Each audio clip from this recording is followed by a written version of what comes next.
S, வீடு, schools, hotels, store room இங்கெல்லாம் partition wall கட்டணும்னாலும் இப்போ பில்டிங் போனஸோட first choice Renocon Rapid Wall Panels. தமிழகம் எங்கும் கிளைகள் கொண்ட அண்ணமால் institute of hotel management and hospital management படிப்பில் சேர்வதற்கான அட்மிஷன் நடைபெறுகிறது. No compromise. உங்க சைடுலயும் எங்க சைடுலயும். It's a GT promise. GT Holidays, South India's #1 travel brand.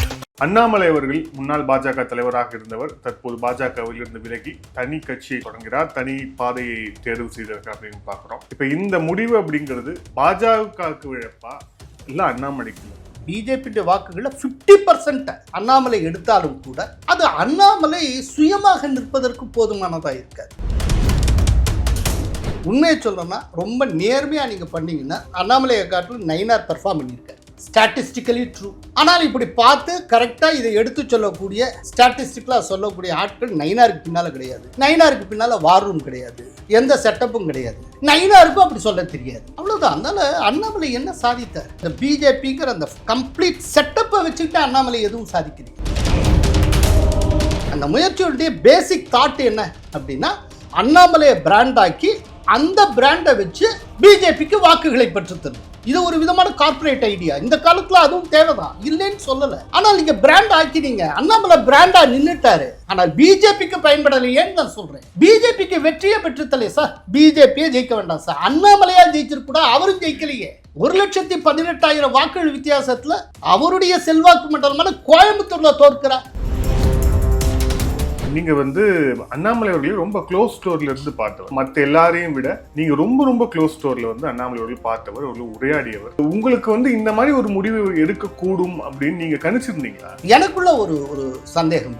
Annamalai முழுமையாக இந்த கட்சிக்கு விசுவாசமாக இருப்பார் அப்படின்னு தோணும். அப்படி எப்போ தோண ஆரம்பிச்சதோ அப்போலேருந்து நான் டிஸ்டன்ஸ் பண்ணிக்க ஆரம்பிச்சேன். பதவி கிடைச்சா இருப்பேன், பதவி கிடைக்கல வெளியில போயிடுவேன் அப்படின்னா அது சரியா வராது. ஒருவேளை அவர் எதிர்பார்த்த மாதிரி ராஜ்யசபா உறுப்பினர் பொறுப்பு கிடைச்சிருந்தா, எம்பியா கிடைச்சதா, அவர் இங்கதான் இருந்திருப்பார். மோடியின் பிம்பம் தானாகவே அவரை சுற்றி உருவான பிம்பம். அண்ணாமலையின் பிம்பம் உருவாக்கப்பட்ட பிம்பம். மோடியினுடைய பிம்பம் அவர் அடைந்த வெற்றிகளால் உருவான பிம்பம். அண்ணாமலை வெற்றி என்பதை இன்னும் பார்க்கல, இனிமேத்தான் ஸ்டார்ட் பண்ணும். அப்படிங்கிறப்ப மோடியும் அண்ணாமலையும் எப்படி ஏணி வச்சால் கூட எட்ட முடியாது. ஆனா அதே மோடி தானே அண்ணாமலை நம்பினார். அதே மோடி தானே இந்த தடவை அவரை பார்க்கவும் மறுத்தாரு. மோடியை பார்க்கறதுக்கு தானே டெல்லியில் உட்காந்துருக்கேன்னாரு, ஏன் சந்திக்கல? அண்ணாமலையினால கட்சியை ஜெயிக்க வைக்க முடியலைங்கிற ஆகா ஓகன் பேசுறதுக்கு ஒண்ணும் இல்ல. அண்ணாமலை காலத்திலும் கட்சி தோற்றது, கட்சியும் தோற்றது, அவராலையும் ஜெயிக்க முடியல. அவரால் ஜெயிச்சிருக்க கூடாதான்னு ஆதங்கப்படுறேன். அதுவும் நடக்கல. தேர்தல் அரசியல ஒருபோதும் வெற்றி பெற்றிருக்காத ஒருத்தரை, தொடர்ந்து தோல்வி மட்டுமே சந்தித்து வந்திருக்கிற ஒருத்தரை வெற்றி வீரன் பேசிட்டு இருக்காங்க. இது எப்படி சார்? ஆதர் நேயர்களுக்கு அன்பு வணக்கம். இன்றைய சிறப்பு நேர்காணலில் நம்முடன் இணைந்திருக்கிறார் மூத்த பத்திரிகையாளர் கோலகல ஸ்ரீனிவாஸ் அவர்கள். சார் வணக்கம். வணக்கம். அண்ணாமலை அவர்கள் முன்னாள் பாஜக தலைவராக இருந்தவர். தற்போது பாஜகவில் இருந்து விலகி தனி கட்சியை தொடங்குகிறார், தனி பாதையை தேர்வு செய்திருக்கார் அப்படின்னு பாக்குறோம். இப்ப இந்த முடிவு அப்படிங்கிறது பாஜகவுக்கு இழப்பா இல்ல அண்ணாமலைக்கு இழப்பா? இது பிஜேபிக்கு ஒரு இழப்பை ஏற்படுத்தும். நிச்சயமா அதனுடைய ரேங்க் அண்ட் ஃபைல்ஸ்லேருந்து கொஞ்சம் பேர் விலகி அந்த பக்கம் போகலாம். பிஜேபிக்கு தொடர்ந்து கிடைத்து வரக்கூடிய வாக்குகள், அதாவது பிஜேபி கேடர்ஸ்டேருந்து கிடைக்கக்கூடிய வாக்குகள், அப்புறம் பிஜேபியின் அனுதாபிகள்கிட்டேருந்து கிடைக்கக்கூடிய வாக்குகள், அந்த வாக்குகளில் ஒரு 10லேருந்து 15% வரைக்கும் ஒரு இழப்பு ஏற்படலாம். ரைட். அந்த இழப்பு அண்ணாமலைக்கு லாபமாக இருக்கலாம். ஆனால் இதில் பிஜேபியுடைய வாக்குகளில் ஓரளவு தான் அண்ணாமலை கவர்கிறார் அப்படின்னா, ஈவன் பிஜேபியுடைய வாக்குகளில் 50% அண்ணாமலை எடுத்தாலும் கூட அது அண்ணாமலை சுயமாக நிற்பதற்கு போதுமானதாக இருக்காது. பிஜேபி முழுமையாக எடுத்திருக்கிற வாக்குகளே அதுக்கு போதாது. அதனால எதுவும் செய்ய முடியாது. அதில் 50% இவர் வச்சுக்கிட்டு என்ன அப்படிங்கிறப்போ இந்த பிஜேபியிலிருந்து வாக்குகள் என்னென்ன வருகிறதோ அதை தாண்டி அண்ணாமலை என்ன வாக்குகளை பெறுவார், எவ்வளவு பேரை தன் பக்கம் ஈர்க்க போகிறார், இதெல்லாம் வச்சு தான் அண்ணாமலையின் அரசியல் எதிர்காலம். இப்போ பார்த்தீங்கன்னா அவரை இதில் சேர்றதுக்கு 12 லட்சம் பேர் அப்ளை பண்ணிட்டாங்க, 10 லட்சம் பேர், இதெல்லாம் நிறைய சொல்கிறாங்க. பொதுவாக எனக்கு இந்த ஆன்லைன் ரெஜிஸ்ட்ரேஷனில் பெரிய நம்பிக்கை கிடையாது. ஒருத்தரே 4 தடவை என்ட்ரி போடலாம், 10 தடவை என்ட்ரி போடலாம். ஈவன் 12 லட்சமே ஒரிஜினல் உண்மைன்னு வச்சுக்கிட்டால் கூட அதனுடைய இஃபெக்ட் என்ன அப்படின்னு இருக்கு. அது ஒரு ஆல் இண்டியா லெவலில் எல்லாருமே பதியக்கூடிய ஒரு விஷயமாக இருக்கிறது. தமிழ்நாட்டிலேருந்து மட்டுமே கிடைத்த ஒன்று அப்படின்னு நம்ம சொல்லிட முடியாது. ஆல் இண்டியா லெவலில் இருக்குது. அதுக்கப்புறம் இன்டர்நேஷ்னல் லெவல்லையும் போகும் அப்படின்லாம் சொல்கிறாங்க. அதுலேருந்து கிடைக்கக்கூடியது. இப்போ 2016 எலெக்ஷன் எனக்கு ஞாபகத்தில் இருக்குது. ஆன்லைனில் ஒரு அந்த எலெக்ஷன் ஒட்டி ஒரு போல் ஒன்று கண்டக்ட் பண்ணாங்க. 65% வாக்குகள் பெற்று திட்டவட்டமாக முதல்வர் ஆவார் அப்படின்னு சீமான் அறிவிக்கப்பட்டார். வாங்கின வாக்குகள் என்ன அப்படின்னு. ஸோ இந்த ஆன்லைன் இதெல்லாம் வச்சுட்டு எதுவுமே பேச முடியாது. இது ஒரு பெரிய விஷயமும் கிடையாது என்னை பொறுத்தளவில். அதனால் அண்ணாமலை தமிழக பிஜேபிக்குள்ளே ஒரு தாக்கத்தை உருவாக்குவார். ஒரு டென்ட் ஒன்று ஏற்படும். சில பிரமுகர்கள் அப்புறம் உறுப்பினர்கள் பல பேர் போகலாம். ஆனால் அதை மட்டுமே வச்சுட்டு என்ன செய்ய முடியும்? இப்போ பிஜேபி அதை வச்சுட்டு என்ன செஞ்சுருந்தது?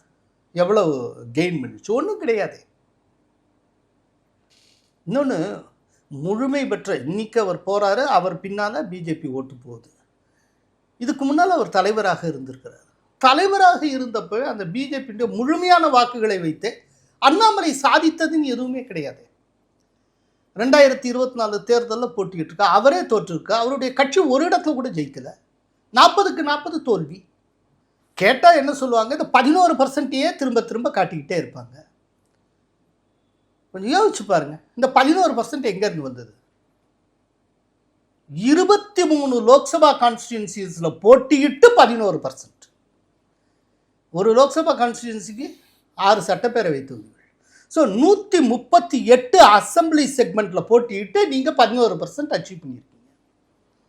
அப்படின்னா ஒரு அசம்பிளி செக்மெண்ட்டுக்கு 0.079% வருது. 0.79 கூட இல்லை, 0.079% வருது. இப்போ 27 தொகுதியில் போட்டிட்டு ஒரு 2.5%க்கு மேலே ஏதோ நயினார் அச்சீவ் பண்ணியிருக்காரு. இப்போ அண்ணாமலை அச்சீவ் பண்ண ஓட்டு இருக்குல்ல, இந்த பெற அசம்பிளி செக்மெண்ட் இவ்வளவுன்னு சொன்னீங்கல்ல, 0.079, அது இன்ட்டு 27 போடுங்க, 2.1% வரும். உண்மையை சொல்கிறேன்னா ரொம்ப நேர்மையாக நீங்கள் பண்ணிங்கன்னா அண்ணாமலையை காட்டிலும் நயினார் பெர்ஃபார்ம் பண்ணியிருக்காரு. Statistically true. ஆனால் இப்படி பார்த்து கரெக்டாக இதை எடுத்து சொல்லக்கூடிய ஸ்டாட்டிஸ்டிக்கலாக சொல்லக்கூடிய ஆட்கள் நயினாருக்கு பின்னால் கிடையாது. நயினாருக்கு பின்னால் வார் ரூம் கிடையாது, எந்த செட்டப்பும் கிடையாது. நயினாருக்கும் அப்படி சொல்ல தெரியாது. அவ்வளோதான். அதனால் அண்ணாமலை என்ன சாதித்தார்? நீங்கள் ஃபுல் அந்த பிஜேபிங்கிற அந்த கம்ப்ளீட் செட்டப்பை வச்சுக்கிட்டு அண்ணாமலை எதுவும் சாதிக்கிறீங்க. நான் தேர்தல் வெற்றிங்கிற அடிப்படையில் சொல்கிறேன். ஏன் ஜெயிக்கலைன்னு கேட்டால் எல்லோரும் 11% சொல்லுவாங்க. அந்த 11%ஐயும் நான் உங்களுக்கு சொல்லியிருக்கேன். ஏன் இன்னொன்று சொல்கிறேன், இன்னொரு கோணத்தில் இந்த 11% பாருங்கள். 11% பிஜேபி பெற்ற வாக்குகள். ஆனால் அவை அனைத்துமே பிஜேபியினுடைய வாக்குகளா? அன்றைக்கி பாமக இருந்தது, அமமுக இருந்தது அந்த கூட்டணியில். இப்போ நான் என்னன்னா ரொம்ப பேர் மினிமம் போடுறேன். அந்த 11%ல் பாமகவுக்கு ஒரு 1.5% கொடுக்குறேன், அமமுகவுக்கு 1.5%, 3% இதுலேயே போயிடுது. போனால் 8% வரும். இது தவிர்த்து 12 விஐபிஸுக்கு தாமரை சின்னம் கொடுத்து அவங்கள நிற்க சொல்கிறாங்க. இப்போ ஒரு உதாரணத்துக்கு சொல்லணும்னா வேலூரில் ஏசி சண்முகம் நிற்கிறார். இப்போ அவர் வாங்கின ஓட்டு பிஜேபியை நம்பி வாங்கின ஓட்டா, அண்ணாமலையை நம்பி வாங்கின ஓட்டா? அது அவருக்காக விழுந்த ஓட்டு. அந்த ஓட்டையை சேர்த்து தான் பிஜேபி ஓட்டுன்னு சொல்லிக்கிட்டு இருக்கோம் இப்போ வரைக்கும். இப்போ அந்த 12 விஐபிக்கள் பெற்ற ஓட்டு அது மொத்தமாக சேர்த்தா எவ்வளோ வரும் பாருங்கள். நான் ரொம்ப பேர் மினிமமாக போடுறேன். வெறும் 2% இருக்குன்னு வச்சுக்கோங்க. அந்த 2ஐயும் கழிச்சிருங்க. 8ல் 2 போக 6%. இந்த 6% அது மோடிக்கான தேர்தல், மோடிக்கு உரிய எலெக்ஷன்கிறதுனால விழுந்ததுங்க. இதுவே ஒரு அசம்பிளி எலெக்ஷன் வந்தால் அதனுடைய இது என்னவாக இருக்கும்? ஒரு 4% அந்த ரேஞ்சில் நிற்கும். இவ்வளவுதான். ஸோ அண்ணாமலை இருக்கிறப்பவே அச்சீவ் பண்ணது இவ்வளவுதான். ஆனால் மிகப்பெரிய அளவில் அவர் அச்சீவ் பண்ணதாக ஒரு பிம்பம் உருவாக்கப்பட்டது. அவரை தொடர்ந்து அப்படி ஒரு பிம்பத்தை உருவாக்கணுங்கிறதுக்காகவே வார் ரூம்ங்கிற ஒரு செட்டப் உருவாக்கப்பட்டது. கட்சிக்கே சொந்தமாக ஒரு ஐடி விங் இருக்கிறப்ப எதற்காக வார் ரூம் தேவைப்பட்டது? எதுக்காக அங்கே வார் ரூம்? நான் கேள்விப்பட்டேன், மாதத்துக்கு ஒரு 20 to 25 லட்சம் ரூபாய் வரைக்கும் கட்சியை பணம் செலவழித்து அந்த வார் ரூமை உருவாக்கினாங்க. இந்த வார் ரூம் கட்சியை பற்றி பேசினா அண்ணாமலையை பற்றி மட்டுமே தான் பேசியது. அதாவது அவங்களுடைய ஐடியா என்னவாக இருந்ததுன்னா அது ஒரு ஸ்ட்ராட்டஜி. நான் ஸ்ட்ராட்டஜிங்கிற அளவில் அதை நான் பார்க்குறேன். எப்படின்னா அவங்களுடைய ஐடியா என்னவாக இருந்ததுன்னா அண்ணாமலையை ஒரு பிராண்டாக்கி அந்த பிராண்டு மூலமாக பிஜேபியை பயனடைய செய்வது. அந்த பிராண்டை யூஸ் பண்ணி பிஜேபிக்கு வாக்குகளாக மாற்றுவது. இதுதான் ஐடியா. இந்த ஐடியா இஸ் கரெக்ட். ஸோ இதில் என்ன ஆச்சுன்னா, அண்ணாமலை ஒரு பிராண்டாக உயர்ந்தார், பெரும் தலைவர் போல பிம்பப்படுத்தப்பட்டார். அது சக்ஸஸ்ஃபுல்லாக நடந்தது.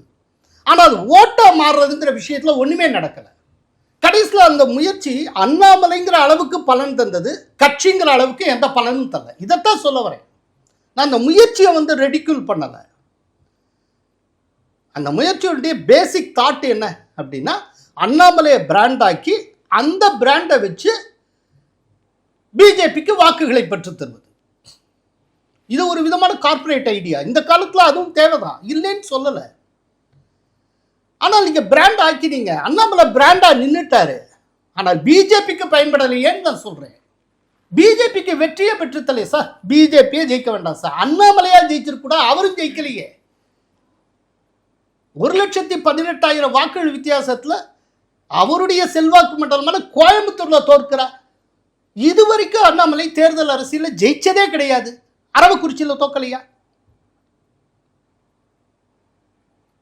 பிஜேபி அண்ணாமலைக்கு எவ்வளவுலாம் செஞ்சிருக்கு கொஞ்சம் யோசிச்சு பாருங்க. ஏன்னா இந்த டைத்தில் எல்லாம் ரீகால் பண்ணியே ஆகணும். அண்ணாமலை உள்ள வர்றாரு, உள்ள நுழையிறப்பவே மாநில துணைத் தலைவர் வேற யாருக்கு அப்படி கொடுத்தாங்க? அதுக்கு அடுத்த கொஞ்ச காலத்திலேயே அவர் மாநில தலைவராகிறார். அப்புறம் எண்மண் எண் மக்கள்னு பிம்பப்படுத்துறாங்க. அதுல கூட பாருங்க, எண்மண் எண் மக்கள் தான், நம்மன் நம் மக்கள் கிடையாது. அதுல கூட அவரை மட்டும் பர்சனல அப்படியே பிம்பப்படுத்துகிறார்.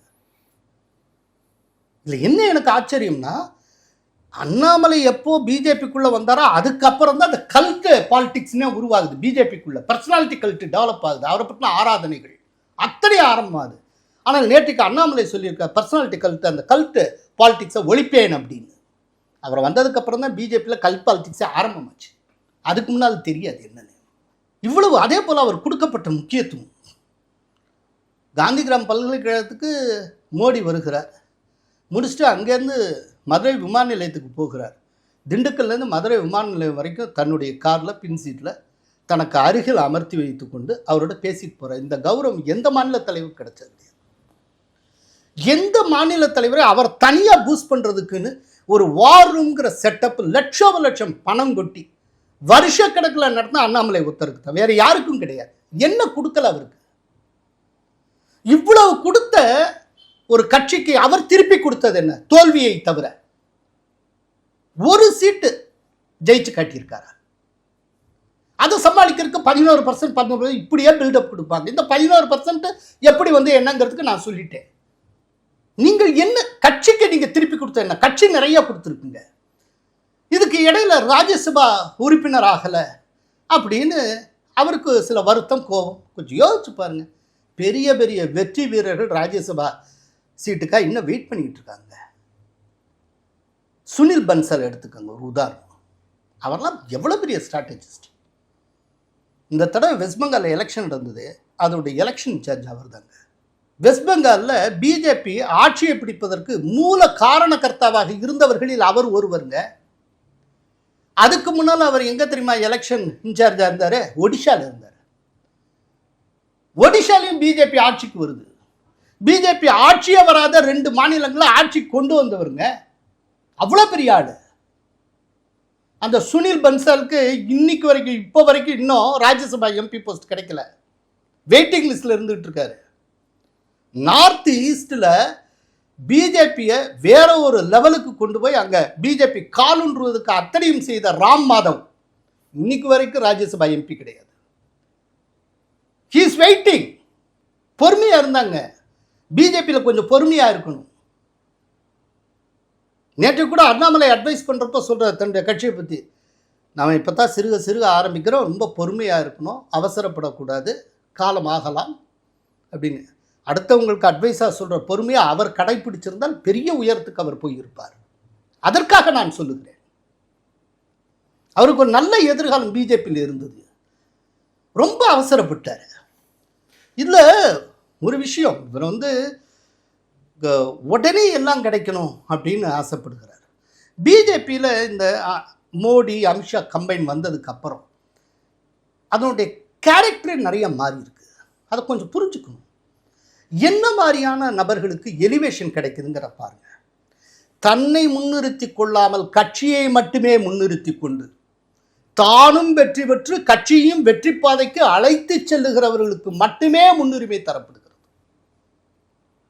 நிதின் நபீன் எத்தனை பேருக்கு தெரியும்? இப்போ நிதின் நபீன் தேசிய தலைவர் லெவலுக்கு எலிவேட் ஆகிருக்கிறார். அவர் அந்த பதவிக்கு வர்றதுக்கு முன்னால் வரைக்கும் அவரை பற்றி யாராவது கேள்விப்பட்டதுண்டா? சத்தம் இல்லாமல் காரியம் செய்தவர். திரும்பவும் நிதிஷ்குமார் என்டிஏவுக்குள்ள வர்றதுக்கு அவர் மிகப்பெரிய பாலமாக இருந்தார். அவர் என்டிஏவுக்கு எதிராக எதிர்முகாமில் இருக்கிறப்பவே அங்கே அசம்பிளியில் நின்று கொண்டு நிதின் நபீன் சொன்னார், நிதிஷ்குமார் அவர்களே, நீங்கள் எதிர்த்தரப்பில் இருக்கிறது பொருத்தம் இல்லாமல் இருக்கிறது, உங்களுக்காக நாங்கள் காத்து கொண்டிருக்கிறோம், நீங்கள் மீண்டும் வர வேண்டும், உங்கள் தலைமையை நாங்கள் ஏற்போம், தயவு செய்து வாருங்கள், பொருத்தமற்ற இடத்தில் இருக்காதீர்கள் அப்படின்னு தொடர்ந்து அவர்கிட்ட பேசி பேசி அவரை உள்ளே கொண்டு வர மிகப்பெரிய வெற்றியை பீகாரில் அடைவதற்கு அவர் காரணமாக இருந்தார். அதற்கு அவருக்கு ஒரு ரிவார்டு கிடைச்சிது. சார் அவ்வளோ வேண்டாம், நம்ம ஒரு சிபி ராதாகிருஷ்ணன் இன்னைக்கு எவ்வளோ பெரிய சிம்மாசனத்தில் உட்கார்ந்துருக்கார், கட்சிக்கு விசுவாசமாக இருந்தார். சார் இங்கே விசுவாசங்கிறது ரொம்ப முக்கியம். உங்கள் கடமையை நீங்கள் செஞ்சுட்டு போகணும். கட்சி திறமை உங்களை கவனிச்சுட்டு இருக்கும், ஒரு நாள் கொடுக்கும். தமிழிசை எடுத்துக்கோங்க. தமிழிசை என்ன மாறி மாறி அப்படியே வெற்றி மேலே வெற்றி குவிச்ச ஒரு தலைவரா? இல்லை. ஆனால் வெறும் 2 எம்பி சீட்டு இருக்கிற ஒரு கட்சியாக பிஜேபி இருந்த காலத்தில் இருந்து அவர் இந்த கட்சிக்குள்ள விசுவாசமா இருந்தார். அவங்க அப்பா மிக முக்கியமான காங்கிரஸ் தலைவர். அன்றைக்கு அவர் காங்கிரஸ் போயிருந்தால் அந்த காலத்திலே அவர் மத்திய அமைச்சராக இருக்க முடியும், எண்ணிக்கை எம்பி ஆகியிருப்பாங்க. ஒரு நாள் கூட தடம் புரளல. தமிழிசை மேல நிறைய விமர்சனம் இருக்கலாம், வேற விஷயம். ஆனால் அந்த தமிழிசையை 2 மாநிலங்களுக்கு கவர்னர் ஆக்கினாங்கன்னா அவங்க விசுவாசத்துக்கு கிடைக்கும். சத்தம் இல்லாமல் அமைதியாக ஒர்க் பண்ணணும், விசுவாசம், பரிபூர்ண விசுவாசத்தோடு இருக்கணும். அதுக்கு ஒரு ரிவார்டு உண்டு. ஸோ தன்னை முன்னிலைப்படுத்தி கொள்ளாமல் கட்சியை முன்னிலைப்படுத்தி வேலை பார்க்கணும். அப்படிப்பட்டவங்களுக்குத்தான் பிஜேபியில் எலிவேஷன் இருக்கும். இவர் இன்னைக்கு திடீர்னு கட்சியை ஆரம்பிக்கிறார், இன்னும் பேர் சொல்ல இல்லை சொல்ல கட்சியை ஆரம்பிக்கிறார். பண்ணுறப்பே அவர் சொல்கிறாரு வி த லீடர்ஸ் .org அந்த என்ஜிஓ எல்லாம். அவர் கட்சிக்குள்ளே வந்த புதுசில் வி த லீடர்ஸ் அப்படிங்கிற அந்த என்ஜிஓ ஆரம்பித்தார். நான் அப்போயே யோசிச்சது உண்டு, ஒரு கட்சி தலைவராக உள்ளே வர்றாரு, இவருக்கு எதுக்கு என்ஜிஓ அப்படின்னு. இப்போ அனௌன்ஸ் பண்ணுறப்ப தான் அது எதுக்குன்னு எனக்கு புரிஞ்சுது. ஒரு தெளிவான திட்டமிடல் அண்ணாமலைகிட்ட இருக்குது, அது பாராட்டுதலுக்குரியது. ரொம்ப தெளிவான ஒரு திட்டமிடல் இருக்குது. இப்போ Arvind Kejriwal India against corruption அப்படிங்கிற என்ஜிஓ முதல்ல தொடங்கினார், அதுக்கப்புறம் கட்சியாக கொண்டு வந்தார். இவர் கட்சியில் இருக்கிறப்ப என்ஜிஓவை தொடங்கி திரும்ப அந்த கட்சியை விட்டு மாறி வெளியே இப்போ அந்த என்ஜிஓ வழியாக ஒரு கட்சியை தொடங்குகிறார், அதுக்கான வேலைகள்லாம் பார்க்கிறார். ஸோ தமிழ்நாட்டில் ஒரு என்ஜிஓ பாலிடிக்ஸ் ஆரம்பமாகிறது. தமிழ்நாட்டினுடைய ஆம் ஆத்மி ஆரம்பமாகிறது. அப்படி நான் பார்க்கிறேன். இந்த கேள்விகளுக்கு முன்னாடி நீங்கள் அண்ணாமலை அவர்களையும் ரொம்ப க்ளோஸ் ஸ்டோர்ல இருந்து பார்த்தவர், அவரோட இலங்கைக்கு பயணம் போனவர், அவர் ரொம்ப மற்ற எல்லாரையும் விட நீங்கள் ரொம்ப ரொம்ப க்ளோஸ் ஸ்டோர்ல அண்ணாமலை அவர்கள் பார்த்தவர், அவர்கள் உரையாடியவர். உங்களுக்கு இந்த மாதிரி ஒரு முடிவு எடுக்கக்கூடும் அப்படின்னு நீங்கள் கணிச்சிருந்தீங்களா? நான் சில விஷயங்களை ரொம்ப ஓப்பனாக சொல்ல முடியாது. அவர் மாறுபட்ட நிலைப்பாடு எடுத்தாலும் சில விஷயங்களை நான் என்றைக்குமே பொதுவெளியில் வைக்க மாட்டேன். ஏன்னா எனக்குன்னு ஒரு எத்திக்ஸ் இருக்குது, ஜேர்னலிஸ்டிக் எத்திக்ஸ் இருக்குது. ஆனால் எனக்குள்ள ஒரு சந்தேகம் இருந்தது, அண்ணாமலை முழுமையாக இந்த கட்சிக்கு விசுவாசமாக இருப்பார் அப்படின்னு தோணும். அப்படி எப்போ தோண ஆரம்பிச்சதோ அப்போலேருந்து நான் டிஸ்டன்ஸ் பண்ணிக்க ஆரம்பிச்சிட்டேன். என்னுடைய நெருக்கத்தை கடந்த ஒரு 2 வருஷ காலமாக இல்லாட்டி 1.5 வருஷ காலமாக நீங்கள் உணர்ந்திருக்கவே முடியாது. ஆமாம், அதுக்கு முன்னால் தான் இருந்திருக்கும். அது எனக்கு ஆரம்பத்துலேருந்து அதனுடைய சிம்டம்ஸு கிடைக்க ஆரம்பிச்சிருச்சு. பிஜேபிங்கிறது ஒரு மகா சமுத்திரம். நீங்கள் அதை விட்டு வெளியில் போகிறீங்கன்னா ரொம்ப வேலிட் ரீசன்ஸ் இருக்கும். பதவி கிடைச்சா இருப்பேன், பதவி கிடைக்கலதான் வெளியில் போயிடுவேன் அப்படின்னா அது சரியாக வராது. ஒருவேளை அவர் எதிர்பார்த்த மாதிரி ராஜ்யசபா உறுப்பினர் பொறுப்பு கிடைச்சிருந்தா, எம்பியாக கிடச்சிருந்தா அவர் இங்கே தான் இருந்திருப்பார். அதை ரொம்ப வெளிப்படையாக நபிக்கா போட்டு உடைச்சாங்க. அண்ணாமலை திடீர்னு டெல்லியில் மையமாக வச்சுக்கிட்டு ஒரு புயலை கிளப்பிகிட்டு இருக்க இந்த டைமிங்கும் ராஜ்யசபா தேர்தல் வர்ற டைமிங் ரொம்ப ஒன்றா இருக்குது. வர 18ஆம் தேதி ராஜ்யசபா எலெக்ஷன், அதுக்கான நாமினேஷன் ஃபைல் பண்ணுறதுக்கு 8ஆம் தேதி கடைசி நாள். அதை ஒட்டி இவர் பண்ணுகிறார் அப்படி. ஸோ இதெல்லாம் பார்த்தால் இந்த மாதிரி தான் தெரிகிறது. அண்ணாமலை ராஜ்யசபா எம்பி பதவிக்கு ஆசைப்பட்டு இவ்வாறு செய்கிறார் அப்படின்னு. அது சொல்லிவிட்டு நவிகா ஒன்று சொல்லியிருப்பாங்க, எனக்கு தெரிந்தவரை அவருக்கு அந்த பதவி கிடைக்க வாய்ப்பில்லை, எனவே அவர் ராஜினாமா செய்து விடுவார் அப்படின்னு சொல்லியிருந்தாங்க. அதுவே தான் நடந்தது. எனக்கு என்னென்னா அந்த பதவி கிடைக்க வாய்ப்பில்லைன்னு சொன்னது நவிகாவும் அமித்ஷா ரொம்ப க்ளோஸ். அமித்ஷா சொல்லியே நவிகா அந்த மாதிரி போட்டிருப்பாங்களோன்னு எனக்கு தோன்றியது. ஏன்னா ஆனந்த் நரசிம்மனையும் ராகுல் சிவசங்கரையும் அண்ணாமலை தரப்பு தங்களுடைய லாபிங்க்கு பயன்படுத்துகிறப்போ நவிகாவை பிஜேபியுடைய தலைமை பயன்படுத்தி இருக்கும் அப்படின்னு எனக்கு தோன்றியது. நான் அதை என்னுடைய வீடியோவில் பதிவு செஞ்சுருக்கேன். அது அப்படி இருக்கும். கடைசியில் நவிகா என்ன சொன்னாரோ அதுதான் நடந்தது. இன்னொன்று இருக்குது, அண்ணாமலை போகிறேன் அப்படின்னு சொல்கிறப்போ தயவுசெய்து போகாதீங்க, உங்களை மாதிரியான ஒரு மாபெரும் தலைவர் கிடைத்தற்கு அரியது, அதனால் தயவுசெய்து போயிடாதீங்க அப்படின்னு சொல்லி தாங்கி தடுக்கிட்டு அவரை தக்க வச்சிருக்க கூடாதா அப்படின்னு ஒரு கேள்வி இருக்குது. அப்படி தக்க வைத்துக் கொள்வதற்கு நீங்கள் ஏதாவது சாதனை செய்திருக்க வேண்டும். இந்த கட்சிக்குன்னு ஏதாவது நீங்கள் செஞ்சு காட்டியிருக்கணும். கட்சியை பிளாட்ஃபார்மாக பயன்படுத்திட்டு 6 வருஷ காலம் அண்ணாமலை மிக உயர்ந்த மிக பெரும் தலைவர் அப்படிங்கிற லெவலுக்கு தன்னை உயர்த்தி கொண்டார். பிஜேபியை தவிர்த்து வேற எந்த கட்சி பிளாட்ஃபார்ம்லையும் அவர் இந்த அளவுக்கு உயர்ந்திருக்கவே முடியாது. அதுக்கு பிஎல் சந்தோஷனுடைய சப்போர்ட் வேற இருந்தது. அதான் சொல்கிறேன்னா, ஒரு குறிப்பிட்ட தனி மனிதரை மட்டுமே உயர்த்தி பிடிப்பதற்காக வார் ரூம்ங்கிற ஒரு செட்டப்பே உருவாக்கினது தமிழ்நாட்டில். ஆக்சுவலாக இப்படி ஒரு செட்டப் மோடிக்கு கூட கிடையாதுங்க. மோடி தன்னை, அதாவது சில பேர் சொல்கிறாங்க இந்த தனிநபர் துதி அப்படிங்கிறதுல நீங்கள் அண்ணாமலையை வச்சுட்டு இப்படி பேசுறீங்களா அப்படின்னா மோடி துதியும் போயிட்டுருக்கு அப்படின்னு. தயவுசெய்து மோடியும் அண்ணாமலையும் முதல்ல கம்பேர் பண்ணாங்க. மோடின்னு அது ஒரு மோடி பஜன் ஒன்று போயிட்டு தான் இருக்குது, இல்லைங்கள. ஆனால் மோடி அந்த மோடி பஜன் அப்படிங்கிறத உருவாக்குறதுக்காக மெனக்கடலை, அதுக்காக வாருங்கிற ஒரு செட்டப்பை உருவாக்கலை. அது தன்னெழுச்சியாக தானாகவே உருவானது. அது தன்னெழுச்சியா தானா எப்படி உருவானதுன்னா மோடி மூலமாக கிடைத்த வெற்றியின் மூலம் கிடைத்தது, ஜெயிச்சு காட்டி வந்தது. இதுக்கு மேலேயும் அத்வானியை வச்சே நம்ம கேம்பெயின் பண்ணோம்னா இதுக்கு மேலே பிஜேபி எலிவேட் பண்ண முடியாது. ஸோ அத்வானியை விட்டுட்டு நம்ம மோடி பக்கம்தான் போகணும், மோடியை நம்ம கேம்பெயின் லீடராக கொண்டு வரணும், மோடியை பிரைம் மினிஸ்டர் கேண்டிடேட்டாக கொண்டு வரணும்னு சொல்லி 2013 கோவாவில் நடக்கிற நேஷனல் எக்ஸிக்யூட்டிவில் முடிவு பண்ணுறாங்க. ரைட்டா? மோடி மாடலாம். ஏன்னா அதுக்கு முன்னால் ஒரு குஜராத் மாடல்னு ஒன்று நிறுவி இருக்கிற சக்ஸஸ்ஃபுல்லாக.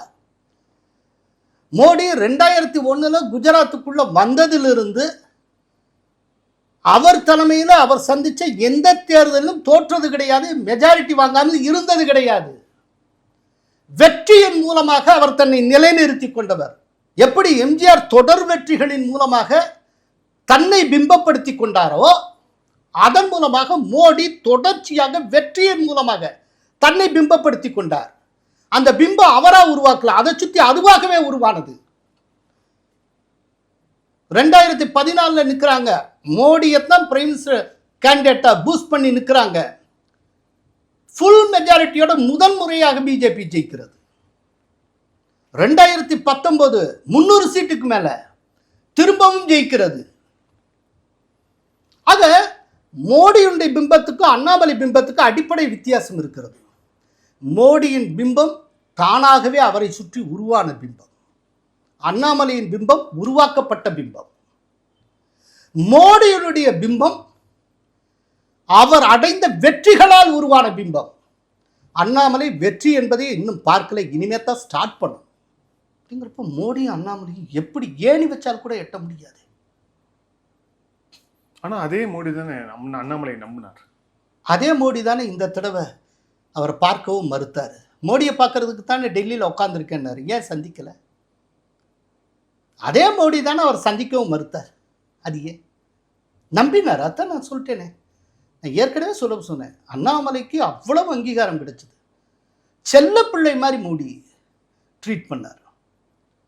ஆனால் இவ்வளவு செஞ்சதுக்கு அவர் கட்சிக்கு திருப்பி கொடுத்துருக்கணும், ஒண்ணுமே செய்யலையே. இதுல ஒரு வெற்றியை கொடுத்துருக்கணும்ல, வெற்றியை கொடுத்துருக்கணும்ல.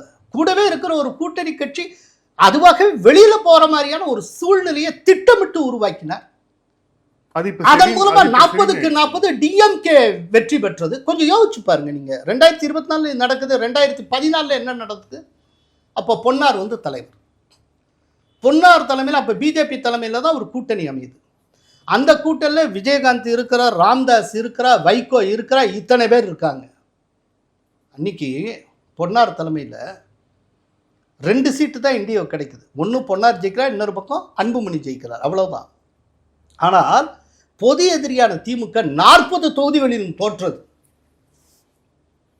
அண்ணாமலை தலைவராக இருக்கிற போது பொது எதிரியான திமுக 40 தொகுதிகளிலும் வென்றது. நீங்க வந்து தொடர்ந்து தோல்வி அடையிறது ஒரு பெரிய சாதனைன்னு சொல்றது முடிவு பண்ணிட்டீங்கன்னா அண்ணாமலை சாதனையாளர் தான், நான் மறுக்க மாட்டேன். இல்ல, இதே தொடர் தோல்வி நிறைய தலைவர்கள் பொருந்தும் இல்ல. இப்ப எடப்பாடி பழனிசாமி அவர்கள் இருக்கிறார், அவருக்கும் பொருந்தும். நிறைய அண்ணாமலை பேருக்கு ஆனா எடப்பாடியார் தோக்கல. எஸ் எஸ் எடப்பாடியார் தோக்கல. இவ்வளவு கிரைசிஸுக்கு மத்தியிலையும் ஏடிஎம்கே சேர்ந்தா 47 பேர் ஜெயிச்சிருக்காங்க. இதெல்லாம் இருக்குல்லங்க. ஒரு சீட்டு கூடவா ஜெயிக்காம இருப்பீங்க? ஒரு 11% 23 லோக்சபா கான்ஸ்டிடியூன்சில போட்டியிட்டு 138 அசம்பிளி செக்மெண்ட்ல போட்டியிட்டு 11% வாங்கினதை ஒரு சாதனைன்னு நீங்க வந்து அதை வச்சு ஒரு பிரச்சாரம் பண்ணிக்கிட்டே இருப்பீங்களா? ஓகே சார், இன்னைக்கு முதலமைச்சராக விஜய் வந்து விட்டார். இதுல வந்து அரசியல் களம் முழுமையாக மாறி இருக்கிறது அப்படிங்கிற ஒரு சூழல் ஏற்பட்டிருக்கிறது. இளைஞர்கள் அந்த ஃப்ரெஷ் ஃபேஸ் வந்து முன்வைப்பதற்கான அந்த சூழ்நிலை ஏற்பட்டிருக்கிறது அப்படின்னு. இந்த மாதிரி சூழ்நிலையில அண்ணாமலை ஒரு வெயிட்டேஜோடு இருப்பார், இது ஒரு பாஜக இதை பயன்படுத்திருக்கலாம் இன்னும் நல்லா அப்படிங்கிற அந்த ஒரு கருத்தும் இருக்குல்ல? இல்லைங்க, நான் இது வந்து ஒரு பெரிய ப்ராட் ஸ்பெக்ட்ரத்தில் வச்சு பேசுகிறேங்க. இப்போ பார்த்தீங்கன்னா காக்ரோச் ஜனதா பார்ட்டின்னு திடீர்னு ஒன்று வருது, அபிஜித் தீப்கேவோடது. அதை பார்ட்டியை ரிஜிஸ்டர் பண்ணுங்கிறாங்க. இந்த 8ஆம் தேதியோ என்னமோ அவங்க டெல்லியில் ஒரு டெசிக்னேட்டட் பப்ளிக் கிரவுண்டில் வச்சு ஜந்தர் மந்தரில் வச்சு கூட்டம் போடணும் அப்படிங்கிறாங்க. இதை ஒட்டின இந்த ஒரு ஜென்சி அப்படிங்கிறத குறி வச்சு இது பண்ணக்கூடிய இந்த காலகட்டத்தில் தான் விஜய் கட்சி ஆரம்பிக்கிறார். விஜய் வந்து அதுக்கு முன்னாலேயே அவர் கட்சி ஆரம்பிக்கிறது 20 ஆண்டுகளுக்கு முன்பு இருந்தே அவர் மக்களத்தை விட்டு போய் சேர்ந்து விட்ட ஒரு பெரிய பிம்பம், ஒரு மிகப்பெரிய ஆளுமை. இன்றைக்கி அவர் பிடிக்காதுங்கிற 2ஆவது விஷயம், ஆனால் ஒரு மிகப்பெரிய ஆளுமை அப்படிங்கிறத நீங்கள் வந்து ஏற்றுக்கொண்டு தான் ஆகும். இப்போ அவர் இன்ஸ்டாகிராம் மூலமாக சாதிச்சார், அது இதுன்னு சொல்லலாம்.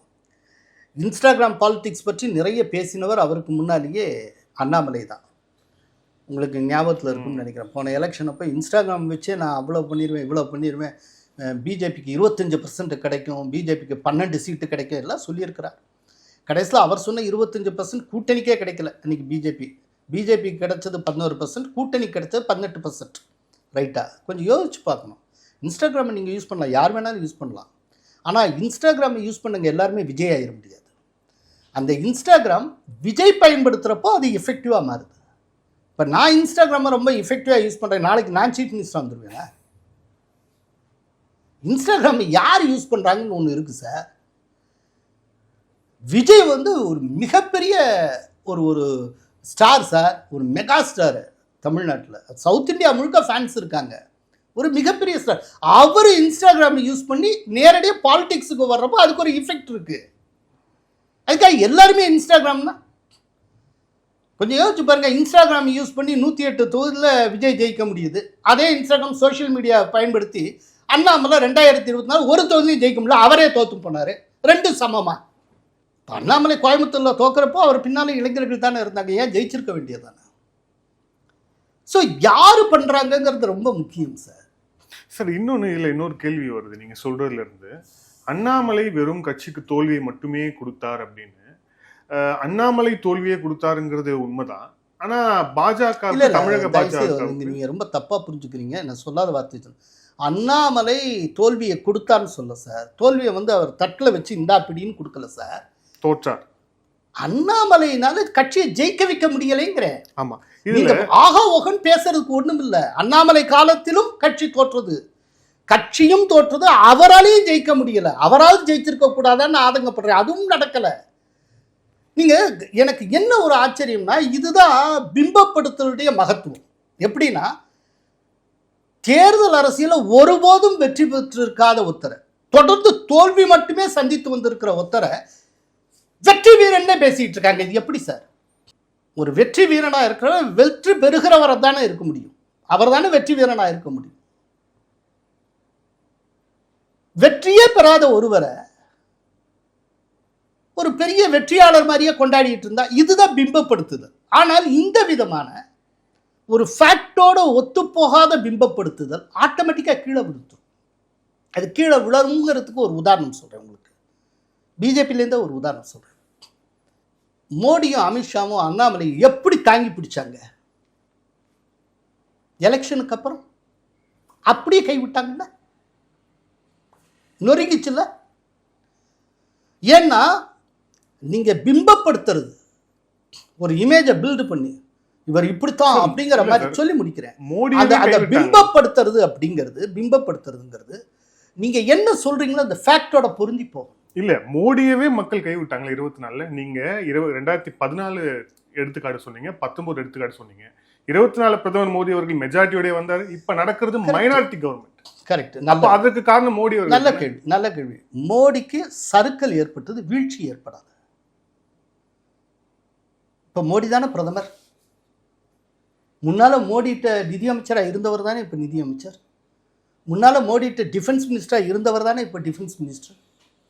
அன்னைக்கு உள்துறை அமைச்சராக இருந்த அதே அமித்ஷா தானே இன்னைக்கு உள்துறை அமைச்சர். ஏதாவது மாறி இருக்கா சார்? சறுக்கல் ஏற்பட்டிருக்கு சார். யானைக்கும் அடி சறுக்கும். சறுக்கல் ஏற்பட்டிருக்கு, தோல்வி ஏற்படலை. நான் இது சறுக்கல். நீங்க ஒரு சீட்டு கூட ஜெயிக்கலையே சார். திரும்ப திரும்ப மோடியோட அண்ணாமலையெல்லாம் கம்பேர் பண்ணிட்டு இருக்கீங்க. ஒரு சீட்டு கூட உங்களுடைய ஓன் ஸ்டேட்ல நீங்க ஜெயிக்கல சார்.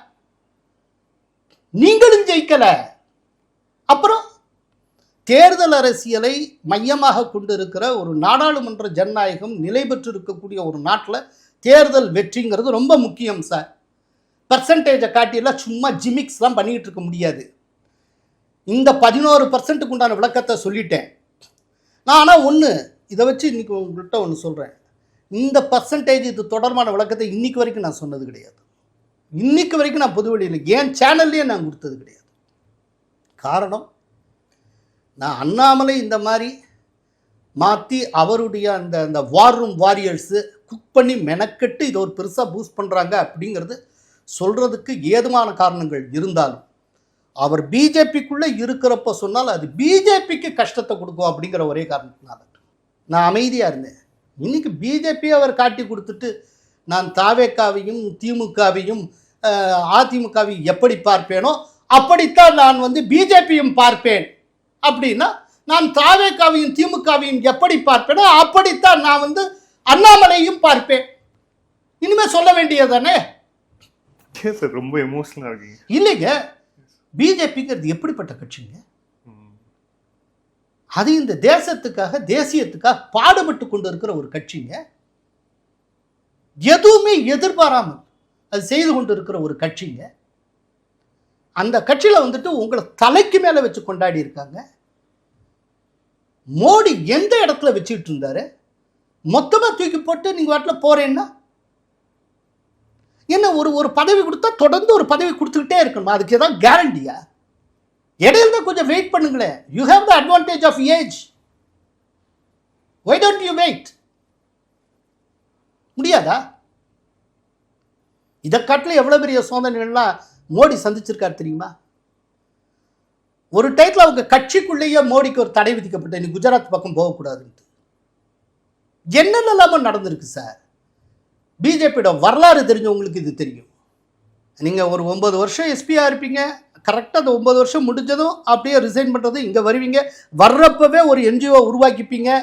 கரெக்டாக இங்கே ஒரு 6 வருஷம் முடிஞ்சது. கரெக்டாக 2020 தொடங்கின அந்த என்ஜிஓ வழியாக இன்னொரு பார்ட்டி. இப்போ இந்த பார்ட்டி எத்தனை காலம்னு எனக்கு தெரியாது.